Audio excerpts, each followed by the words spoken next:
Malam ini aku akan menceritakan tentang pengalamanku saat perjalanan pulang berlibur dari Pantai Santolo, Garut Selatan. Tepatnya setelah libur lebaran tahun ini. Saat itu aku dan keenam temanku merencanakan untuk pergi berlibur ke Pantai Santolo. Aku belum pernah pergi ke pantai itu.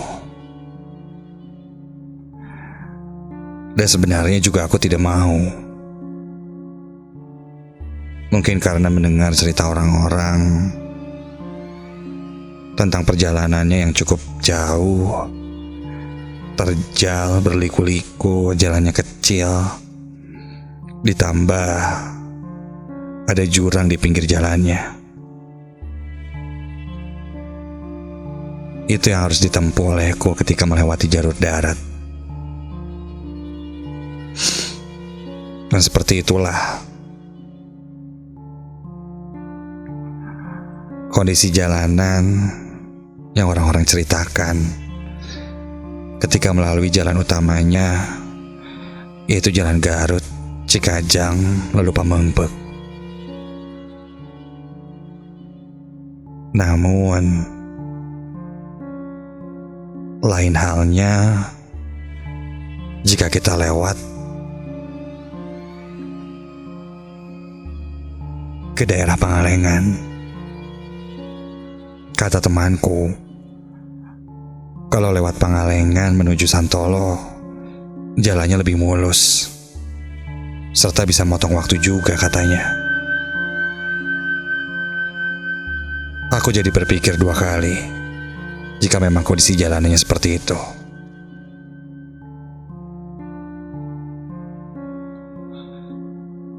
Dan akhirnya aku pun memutuskan untuk ikut. Keesokan harinya, kira-kira jam 3 pagi, kami bersiap-siap untuk pergi. Katanya biar tidak terkena macet. Macet. Bukannya kita akan melewati jalur Pangalengan yang mungkin tidak akan terkena macet dan lebih lancar. Begitu pikirku. Namun temanku berkata, katanya jalan Pangalengan tidak bisa dilewati karena ada longsor kecil. Mendengar itu, aku jadi makin malas. Tapi mau tak mau, aku tetap harus pergi. Karena kami sudah berkumpul dan bersiap-siap. Saat itu, kami pergi dengan menggunakan sepeda motor. Kira-kira ada 9 motor dan semuanya berboncengan. Kami pun memulai perjalanan agar cepat sampai di tempat tujuan.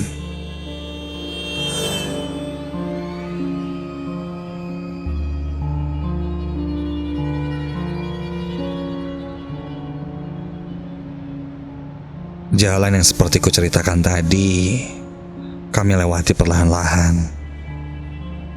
Dan untungnya cuaca dan kondisi jalanan saat itu sangat mendukung. Tidak begitu lama, kami pun sampai.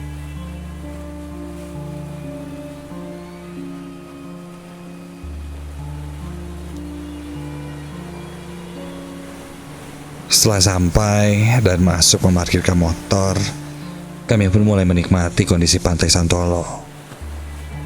Kami tidak berniat menginap di sana.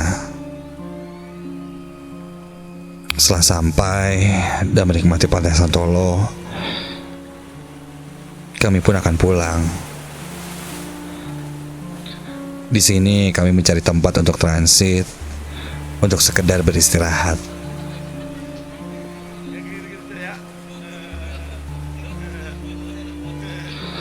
Seperti pada umumnya, kami pun bermain, berfoto, berenang di pinggir pantai, sambil menikmati suasana alam di Pantai Santola yang memang indah. Hingga setelah merasa cukup puas, kami pun kembali ke tempat transit, di mana kami menyimpan semua barang-barang, lalu bersiap untuk pulang. Di sana kami pun membicarakan tentang jalur pulang yang akan kami lewati. Salah satu temanku berkata lagi bahwa tadi dia melihat papan petunjuk yang menunjukkan ada satu belokan yang mengarah ke Cisewu, lalu ke Pangalengan. Iya, aku pun ingat dengan papan petunjuk itu. Saat itu kami berbelok ke kiri menuju ke Pantai Santolo, dan jika ke kanan menuju Cisewu Pangalengan. Tapi tidak ada yang hafal untuk jalan jelasnya di tempat itu seperti apa. Waktu pun sudah mulai malam. Gini aja lah, kita gas aja dulu lewat situ. Nanti kalau ada nyasar atau gimana, kita tanya aja yang ada di jalan. Ke Bandung lewat mana, kan gampang. Ya gak? Gak wah, keburu malam nih. Yuk. Begitu kataku. Dan mereka pun setuju dengan harapan, ya mungkin jalan yang akan kita lewati itu lebih dekat dan tidak membutuhkan waktu yang cukup lama setelah pulang nanti. Dan berharap saja kabar longsor yang tadi pagi kita dengar sudah aman dan bisa dilewati. Kami pun berangkat dari sana sekitar jam 3 sore. Saat kami bersiap-siap untuk pulang, tiba-tiba muncul bapak-bapak paruh baya yang menanyakan berasal dari mana kami ini. Aku menjawabnya dengan sopan, dari Bandung. Bapak itu melihat ke arah jam tangan yang ia gunakan, lalu dia berkata, "Yakin mau pulang jam segini? Sudah terlalu malam." Begitu katanya. Kami pun saling melihat. Dan aku menjawab, "Gak apa-apa pak, kan banyak kan, aman kok." Bapak itu mengangguk saat mendengar jawabanku. Dan dia menyarankan pulangnya ke arah Pangalengan saja, lebih dekat, bisa motong waktu 3 jam. Lalu dia menambahkan, ketika sudah mentok, ambil arah kiri, lurus terus, dan setelah mentok lagi belok kanan. Lalu setelah itu dia berkata lagi, tinggal lurus saja, jangan berhenti dan lihat kiri kanan. Begitu katanya khawatir. Kami pun mengiyakan dan sedikit tidak menggubris ucapan bapak itu. Karena kita pun sudah tahu kita akan melewati tempat itu. Setelah itu bapak itu meninggalkan kami. Dan tak lama kami pun bersiap berangkat pulang ke Bandung.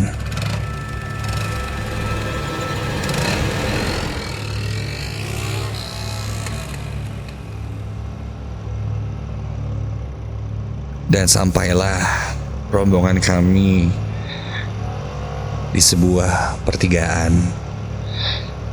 Ketika itu kami sampailah di sebuah persimpangan. Ini mungkin persimpangan yang sempat tadi kita bicarakan. Ketika itu kulihat jam menunjukkan hampir jam 5 sore. Di persimpangan itu memang ada papan petunjuk arah. Kalau lurus itu ke arah Cisewu Pangalengan, dan kalau ke kanan ke Cikajang Garut Kota. Saat pergi tadi, kami memang melewati Garut Kota Cikajang. Saat itu agak sedikit kebingungan. Kami akan melewati arah mana, dan memutuskan untuk rehat sejenak di persimpangan jalan itu, sambil meyakinkan ke yang lain akan lewat jalan yang mana.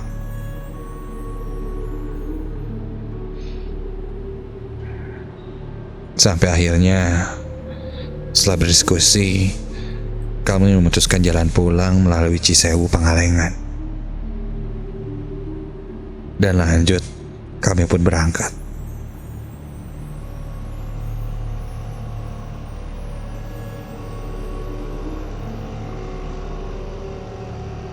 Di jalur itu, sepanjang jalan yang kulihat adalah kebun teh yang memanjakan mata.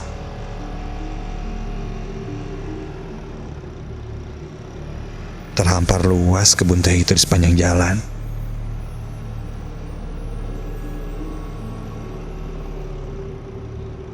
Sampai akhirnya sampailah kami di sebuah turunan yang cukup terjal, dengan tebing yang menjulang cukup tinggi di pinggir sebelah jalan, yang sisi jalannya adalah jurang, ditambah berkelok juga.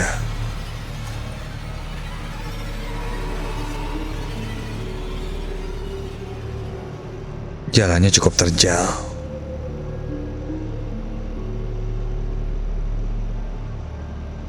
Kami saling mengingatkan untuk berhati-hati. Setelah melewati itu, kulihat di depan ada sebuah warung, di mana di sana ada pom bensin mini. Aku berisyarat untuk istirahat sejenak di sana sambil mengisi bensin.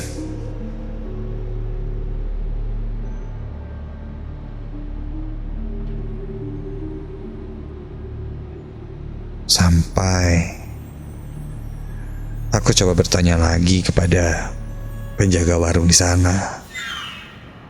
Kang, punten, mau tanya, benar ini jalan bisa tembus ke Bandung, Kang, via Cisewu Pangalengan? Pemuda penjaga warung itu pun menjawab dengan sedikit terkejut. Katanya, jika lewat sini makin jauh.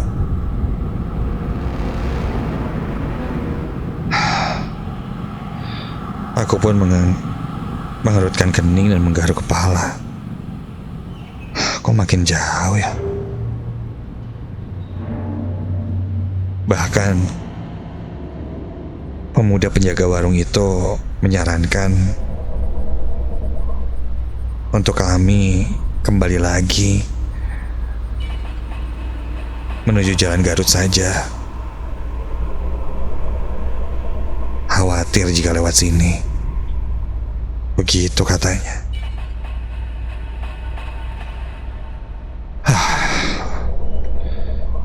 Kami jadi sedikit bingung di situ.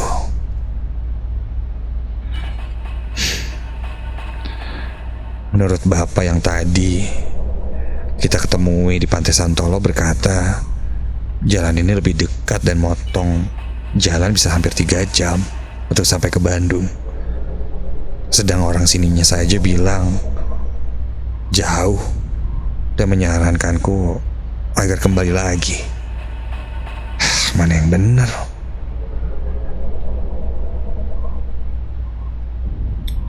Setelah berdiskusi kembali, kami memutuskan untuk melewati jalur itu daripada harus kembali lagi dan melewati tanjakan yang cukup terjal.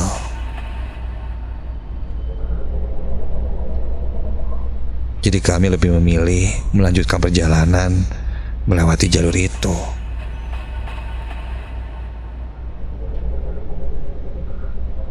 Setelah cukup beristirahat, kami lanjut lagi perjalanan.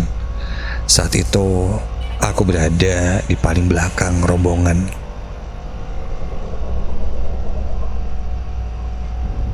Sampai di tengah perjalanan, tak jauh dariku, aku melihat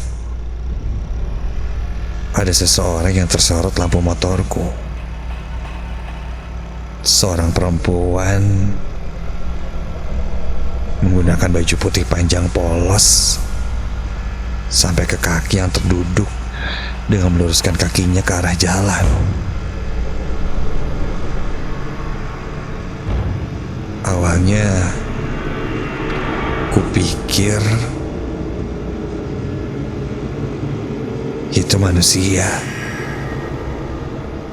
Namun setelah kuperhatikan rambutnya yang panjang dan astaga,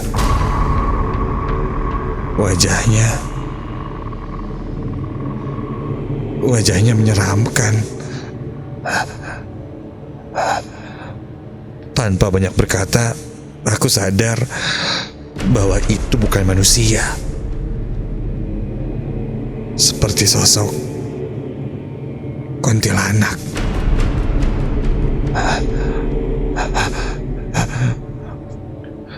Buru-buru, aku langsung tancap gas motorku. Saat itu aku membonceng seorang perempuan bernama Lisna. Aku tidak berkata apa-apa pada Lisna karena takut dia malah ketakutan. Namun sedari tadi kuperhatikan Lisna hanya diam dan menundukkan wajahnya ke punggungku. Tak lama setelah itu, aku mendengar suara Lisna menangis. Iya, jelas terdengar di belakangku. Lisna menangis. Aku pun menepuk lutut Lisna sambil berkata, Les, sudah, jangan nangis, jangan takut. Les, hei, gak usah nangis. Ya, tadi kamu lihat juga ya, Lisna.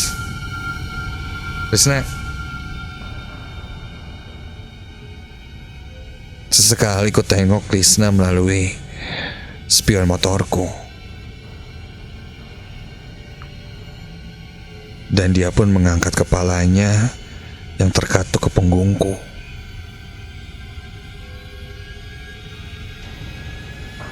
Dan terlihat wajahnya tidak menangis. Dia menggosok matanya sambil berkata, sejak tadi dia tertidur di jalan dan tidak menangis sama sekali. Mendengar itu bulu kuduku meremang. Beberapa kali ku yakinkan diriku bahwa aku mendengar suara tangisan perempuan. Dan berkali-kali juga Lisna berkata bahwa itu bukan dia, karena dia sejak tadi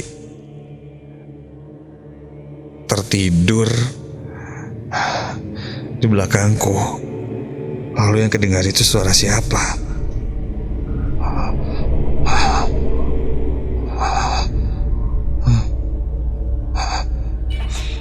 Aku pun coba berkonsentrasi pada jalan yang ada di depanku. Dan sepertinya aku sudah lumayan tertinggal jauh dari rombongan. Aduh, ada di mana ya? Di depanku kini tertutup kabut-kabut tebal yang cukup menghalangi pandangan mataku. Aku coba memasang lampu jauh di motorku itu. Tetap saja aku tidak melihat ada motor-motor lain atau rombonganku yang ada di depanku. Sampai akhirnya aku putuskan untuk berhenti sebentar dan menelpon salah satu temanku untuk menungguku di depan jalan. Saat itu Aku berhenti di dekat sebuah pohon yang cukup besar.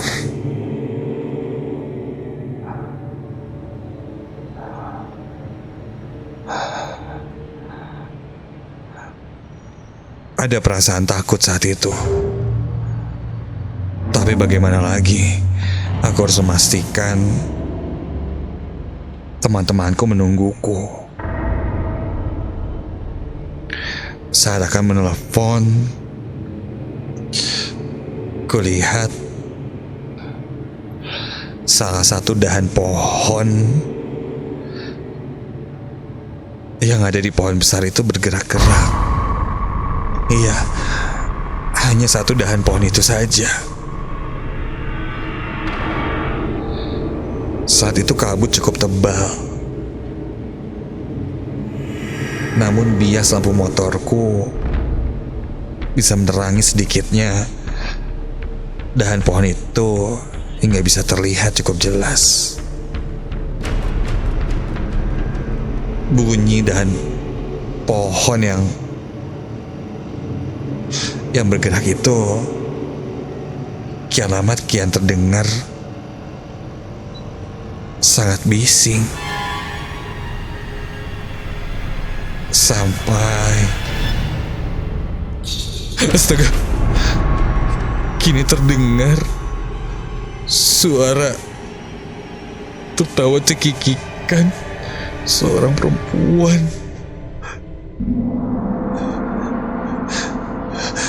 Dan ketika kau lihat ke atas,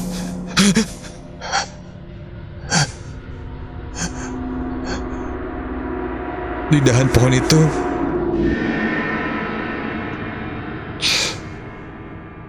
untungnya tidak ada apa-apa. Dan dahan pohon itu kini sudah berhenti bergerak. Dan tiba-tiba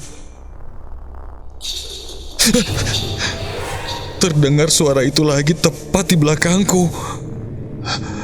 Seakan-akan itu Lisna yang ada di belakangku tertawa. Aku langsung berbalik badan dan Lisna, hei, Lisna.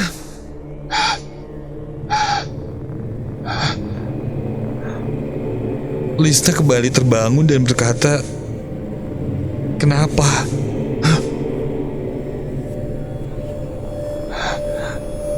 Lagi-lagi itu bukan suara Lisna yang ku dengar.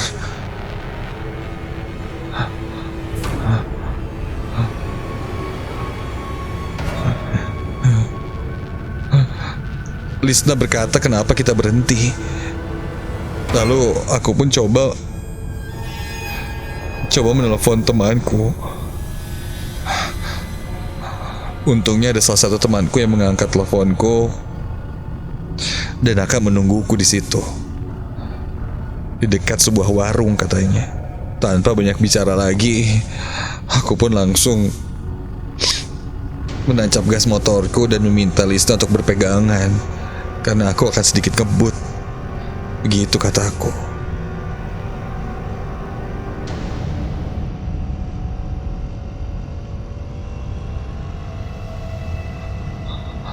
Aku terus melajukan motorku sampai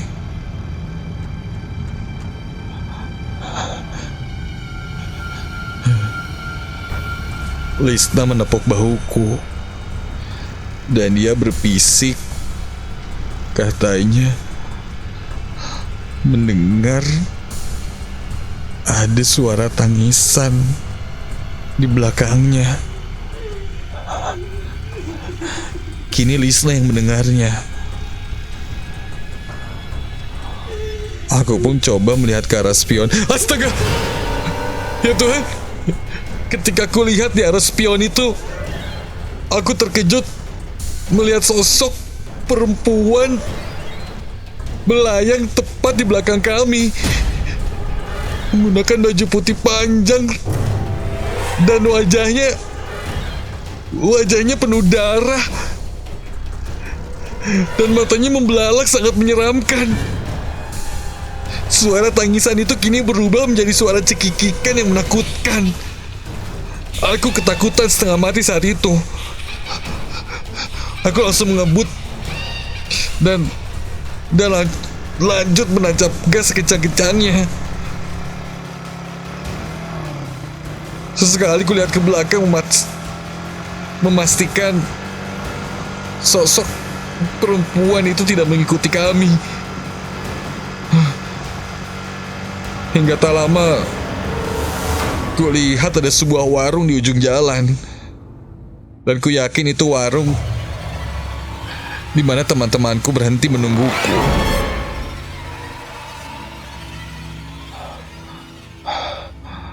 Aku sampai di warung itu dan teman-temanku melihatku keheranan dan bertanya-tanya kenapa.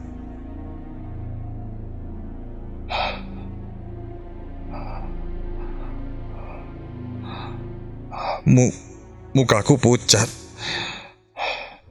Aku tidak bisa berkata apa-apa saat itu. Sampai penjaga warung di sana menghampiriku dan berkata, "Apa aku melihat sosok perempuan?" Aku pun mengangguk.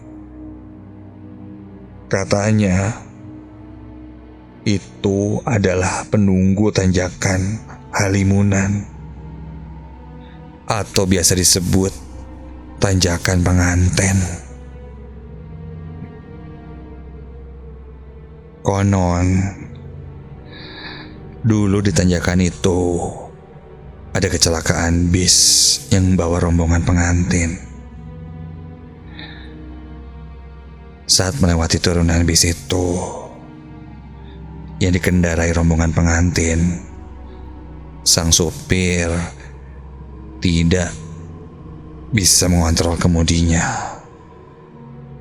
Mobil pun jatuh. Konon semuanya meninggal dunia. Tidak tahu persis berapa jumlah orang dalam rombongan itu. Yang jelas saat itu, dua pasang pengantin yang duduk di paling depan bis itu dipastikan meninggal.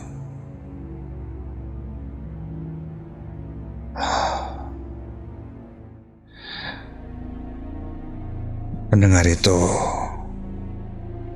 entah kenapa ada perasaan sedih. Ditambah aku melihatnya sendiri,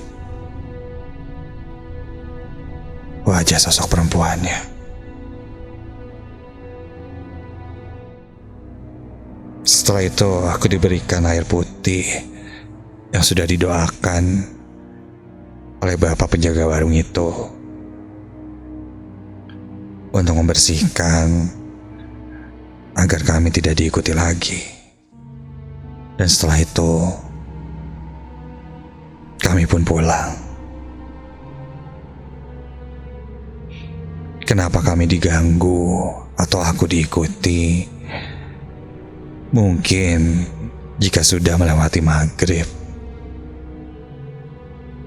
itu cenderung angker. Dan kadang jarang sekali ada kendaraan yang mau melewati setelah lewat malam hari.